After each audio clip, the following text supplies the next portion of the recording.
Most parents' worst nightmare is getting a call from daycare saying their child has been seriously injured. But for one McKinney family, that call took a terrifying turn. At first, the daycare downplayed what happened, telling the parents their 14-month-old daughter just had a casual injury. Minutes later, as her dad rushed to pick her up, the daycare called again, this time admitting she'd been bitten by a copperhead snake on the playground. Welcome back to Moving Forward, where we share real stories of families who found justice after their children were hurt by bad daycares, schools, and companies that abuse and neglect the safety of children. This daycare failed this family in every way. The daycare was surrounded by wooded areas known for dangerous wildlife, and the fence had wide gaps that snakes could easily slip through. Despite knowing about these risks, staff brought the children outside without inspecting the area or keeping a close watch once they were out there. Because of this lack of supervision, the 14-month-old was able to wander over to a handrail where a copperhead snake was coiled. She reached out,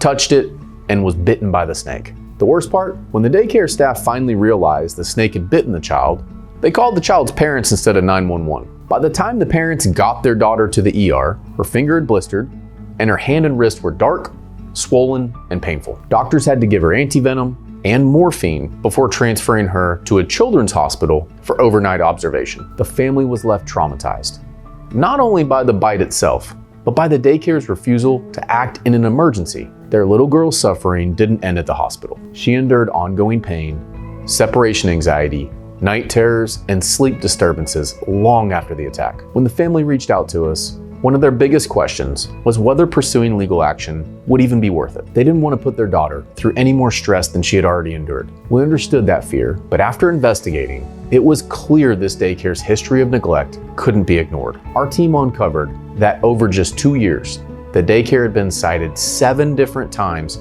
for safety violations, including lack of supervision and missing emergency training. We held the daycare accountable and secured a life-changing result that gave the family the resources to support their daughter's healing, both physically and emotionally. If your child has been seriously injured at daycare, please know you're not alone. We're here to fight for your family, just like we did for this one. And if you're not ready to reach out yet, that's okay. We created a free 5-step guide on what to do after a daycare injury, which you can download using the link below. At the Bitten Law Firm, we're here to keep you and your family moving forward.